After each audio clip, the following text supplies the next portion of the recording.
సకల దేవతా స్వరూపుడు శ్రీ షిరిడి సాయినాథ్ మహారాజ్ గారి పాదార విందాలకు శిరస్సు వంచి నమస్కరించుకుంటూ ఇంకోసారి బాబా దాదా కేల్కర్ను పిలిచి పొయ్యి మీద ఉన్నటువంటి పలావు ఉడికిందో లేదో చూడమంటారు. కేల్కర్ దాన్ని పరీక్షించుటయే సరిగా ఉన్నదని జవాబిస్తారు. అప్పుడు బాబా, నీవు కళ్ళతో దాన్ని చూడలేదు, నాలుగుతో రుచి చూడలేదు, రుచిగా ఉన్నదని ఎట్టు చెప్పితివి, మూత తీసి చూడుము అంచు బాబా అతని చేతిని పట్టుకొని మరుగుతున్నటువంటి డేగిసాలో పెడతాడు. ఇంకను ఇలా అంటారు, నీ చేయిని తీయుము, ఆ ఆచారము నీ ఒక పక్కన పెట్టి తెడ్డుతో తీసి కొంచెం ప్లేట్లో వేసి సరిగా ఉడికిందో లేదో అని చెప్పి తెలుసుకొనుము. తల్లి మనస్సున నిజమైనటువంటి ప్రేమ జనించినప్పుడు ఆమె తన బిడ్డను గిల్లి ఆ బిడ్డ ఏడ్చున్నప్పుడు దాన్ని కౌగిలించి ముద్దు పెట్టుకున్నాం. అట్లానే బాబా కూడా కన్నతల్లి వలె దాదా కేల్కర్ను ఈ విధంగా గిల్లి నిజముగా యోగి కానీ గురువు కానీ తన శిష్యునికి నిషిద్ధాహారం తినమని చెప్పమని ఎవరు కూడా చెప్పరు. ఈ విధంగా బాబా పలావ్ వండుట 1910వ సంవత్సరం వరకు జరుగుతుండేది. పూర్వము చెప్పినటువంటి రీతిగా దాసగను బాబా కీర్తిని తన హరికథల ద్వారా బొంబాయి రాష్ట్రంలో వెల్లడి చేశాను. ఆ ప్రాంతము నుండి ప్రజలు తండోపతండాలుగా షిరిడి వస్తడం ప్రారంభమైంది. కొల దినంలోనే షిరిడి యొక్క పుణ్యక్షేత్రమైన భక్తులు అనేక రకముల ఆహారములను బాబాకు నైవేద్యం పెట్టుచుండ్రి. వారు తెచ్చినటువంటి పదార్థములు ఫకీరులు బీదలు తినగా ఇంకనూ మిగులుతూ ఉండేది. నైవేద్యము నెట్లు పంచి పెట్టాడు చెప్పుటకు ముందు బాబా షిరిడిలోని దేవాలయములందును అందులో దేవతల ఎందును గౌరవము చాటేడు నానాసాహెబ్ చందోర్ కథ తెలుసుకుందాం.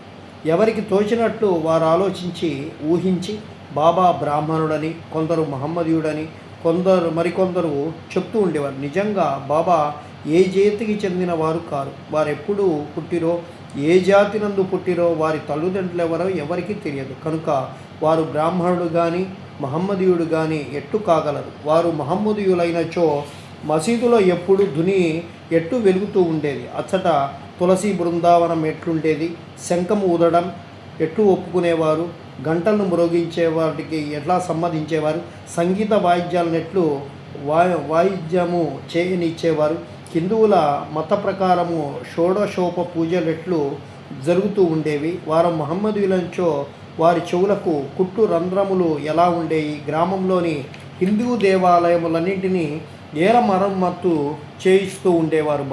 బాబా హిందూ దేవతలను ఏమాత్రము అగౌరవించను ఊరుకునేవారు కాదు. ఒకనాడు నానాసాహెబ్ చందోర్కర్ తన షడ్డకుడగు బినీవాల్యాతో కలిసి షిరిడి వస్తారు. బాబా వద్దకు కూర్చొని మాట్లాడుతుండగా నానా మీద బాబా హఠాత్తుగా కోపించి, నా సహవాసము ఇన్నాళ్ళు చేసితివి, నిట్లేలా చేసితివి అని చెప్పి అంటారు. నానాసాహెబ్ మొదట దీన్ని గ్రహించలేకపోతాడు. కనుక అదేమిటో అవలంబించవలసినటువంటి ప్రార్థించాను.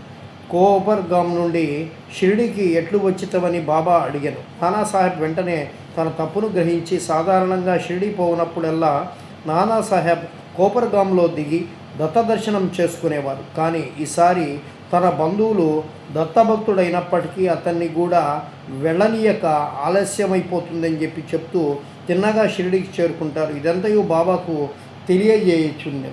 తాను గోదావరిలో స్నానం చేయనప్పుడల్లా ముళ్ళు పాదముల్లో గుచ్చుకొని తనను చాలా బాధ పెట్టిందని చెప్పాను. బాబా ఇది అంతవరకు పశ్చాత్తాపమే అనుకుంటూ ఇక మీదట ఇలా చేయనని చెప్పి చెప్పడం జరుగుతుంది. ఇక నైవేద్యం ఎట్లా పంచి పెడతారో చూసేటువంటి ప్రయత్నం చేద్దాం. హారతి పిమ్మట భక్తులందరూ ఊరితో తమ ఆశీర్వాదమునిచ్చి పంపివేసిన పిమ్మట బాబా మసీదులోకి పోయి నింబారు వైపు వీపు పెట్టి కూర్చునేవారు. కుడివైపు ఎడంవైపు భక్తులు పంక్తులలో కూర్చుంటుండేవారు. నైవేద్యం తెచ్చినటువంటి భక్తులు పళ్ళాలను మసీదులో పెట్టి బాబా ఆశీర్వాదకై ఊరికై కనిపెట్టుకొని బయట నిలబడుతూ ఉండేవాళ్ళు. అన్ని రకాల ప్రసాదాలు బాబాకు వచ్చుచుండేవి. పూరీలు, మండిగలు, బొబ్బట్లు, బాసుంది, సాంజ, పరవాణము మొదలైనవన్నీ ఒకే పాత్రలో వేసి బాబా ముందుంచేవారు. బాబా దీన్ని దైవముకు అర్పించిన పావనమనొచ్చుచుండెను. అందులో కొంత భాగము బయట కనిపెట్టుకున్న వారికి పంచి తక్కిన బాబాకు అటూనిటూ 2 వరుసల్లో కూర్చుండినటువంటి భక్తులు సంతృప్తిగా తింటూ ఉండేవారు. శ్యామ నానాసాహెబ్ నిమోర్కర్ వడ్డించేవారు. వచ్చిన వారు సౌకర్యములను వీరు చూస్తూ ఉండేవాళ్ళు. వారానికి వార పని అతి జాగ్రత్తగా ఇష్టముగా చేస్తూ ఉండేవాళ్ళు. తిన్నది ప్రతి రేణువు కూడా తృప్తియు సత్తువ కలుగజేసే విధంగా ఉండేది. అది అట్టి రుచి, ప్రేమ, శక్తి కలిగినటువంటి ఆహారం. అదే సదా శుభ్రమైనది, సాయినాథుని చరణాలు తగిలింది కాబట్టి అది పవిత్రమైంది. ఒకనాడు హేమత్ పంత్ మసీదులో అందరితో కడుపు నిండా తింటాడు. అట్టి సమయమున బాబా అతనికి ఒక గిన్నెడు మజ్జిగ తాగుమని ఇస్తాడు. అది తెల్లగా చూచుటకింపుగా ఉండెను, కానీ అతని కడుపులో ఖాళీ లేనట్టుగా ఉండెను. కొంచెం పీల్చగా అది మిక్కిలి రుచిగా ఉండెను. అతని గుంజాటను కనిపెట్టి బాబా అతనితో ఇలా దీన్నంతయు త్రాగుము, నీకు ఇక మీదట ఇట్టి అవకాశం దొరకదు. అతడు వెంటనే దాన్ని అంతయు త్రాగిన. బాబా పలుకులు సత్యమైన ఏలన త్వరలో బాబా మహాసమాధి చెంది. షిరిడి పవిత్రమైంది, ద్వారకామయి పావనమైనది. ఏలన శ్రీ సాయి అచ్చటనే నివసించుచు తిరుగుచు మసలుచు తుదకు అక్కడనే మహాసమాధి పొందిరి. షిరిడి గ్రామ ప్రజలు ధన్యులు. వారి సర్వ కార్యములను బాబా నెరవేరుస్తూ ఉండేవారు. బాబా వారి కొరకే చాలా దూరము నుండి అచ్చటకు వచ్చారు. మొదట షిరిడి చాలా చిన్న గ్రామం. సాయిబాబా అచ్చట నివసించుటచే దాన్ని గొప్ప ప్రాముఖ్యము వచ్చాను. తుదకది పవిత్ర స్థలమై యాత్రాస్థలముగా మార్చను. అచ్చట నుండి స్త్రీలు కూడా ధన్యులు. బాబా యందు వారి భక్తి నిస్సంశయముగా పరిపూర్ణమైనది. బాబా మహిమను వారు స్నానము చేయున్నప్పుడు, విసరునప్పుడు, రుబ్బుచున్నప్పుడు, ధాన్యము దంచుతున్నప్పుడు, తదితర గృహ కార్యక్రమాలు చేయుచున్నప్పుడు పాడుతూ ఉండేవారు. వారి భక్తి ప్రేమలు పావనములు. వారి చక్కని పాటలు వినడానికి చాలా సొంపుగా ఉండేవి. అవి పాడిన వారికి, విన్నవారికి మనశ్శాంతి కలుగుతూ ఉండేవి.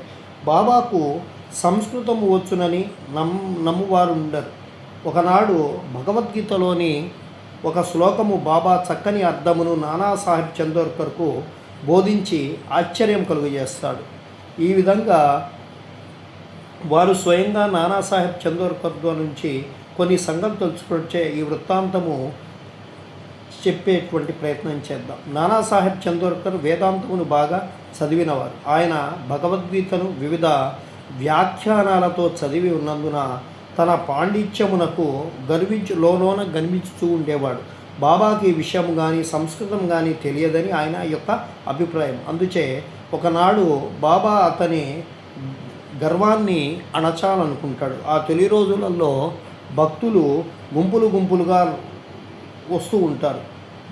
ఒకరోజు రానప్పుడు బాబా భక్తుల సంశయాలను చర్చటకు ఒంటరిగా వారితో మసీదులో మాట్లాడుతూ ఉంటారు. బాబా దగ్గర నానా కూర్చొని వారి కాళ్ళు ఒత్తుచు నోట్లో ఏదో గొణుక్కుంటుంటారు. బాబా అడుగుతారు, నానా ఏమి గొడుగుచున్నావు? అప్పుడు నానా ఇలా అంటారు, సంస్కృత శ్లోకము వర్ణించుచున్నాను. బాబా ఏ శ్లోకము? నానా భగవద్గీతలోంది బాబా.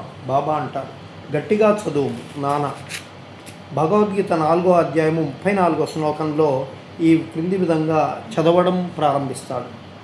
తద్వత్తి ప్రణిపాతేన పరిప్రశ్నేన సేవయ ఉపదేక్షంతి తే జ్ఞానం జ్ఞానిన సత్వదర్శన. బాబా అంటారు, నానా అది నీకు బోధపడిందా? నానా అవును. బాబా అంటారు, నీకు తెలిసినచో నాకు చెప్పుము. అప్పుడు నానా ఇలా చెప్పడం ప్రారంభిస్తాడు. దాని తాత్పర్యం ఇది, సాష్టాంగ నమస్కారము చేయుట అనగా పాదములపై బడుట, గురుని ప్రశ్నించుట, వారి సేవ చేయుట ద్వారా ఈ జ్ఞానమును తెలుసుకొనుము. అప్పుడు మోక్షమును పొందు జ్ఞానము గలవారు అనగా పరబ్రహ్మమును తెలిసినవారు ఆ జ్ఞానమును ఉపదేశించెదరు అని చెప్పి నానాసాహెబ్ చెప్పడం జరుగుతుంది. అప్పుడు బాబా ఇలా అంటారు, నానా శ్లోకం యొక్క తాత్పర్యం అక్కరలేదు, ప్రతిపదార్థము, వ్యాకరణము మరియు దాని అర్థము చెప్పుము. అప్పుడు నానా ప్రతి పదానికి అర్థం చెప్పడం ప్రారంభిస్తాడు.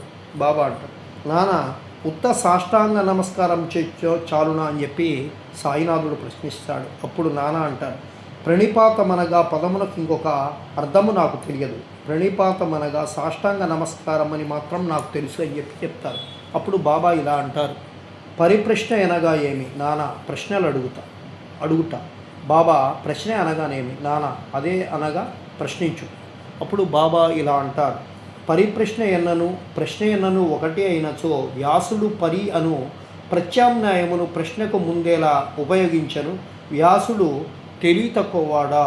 అప్పుడు నానా అంటారు, పరిప్రశ్న అను మాటకు నాకు ఇంకొక అర్థం ఏమీ తెలియదు బాబా. సేవ అనగా ఏమిటి అని చెప్పి బాబా ప్రశ్నించారు. నానా ప్రతిరోజు మేము చేయునట్టిది అని చెప్పి నానా సమాధానం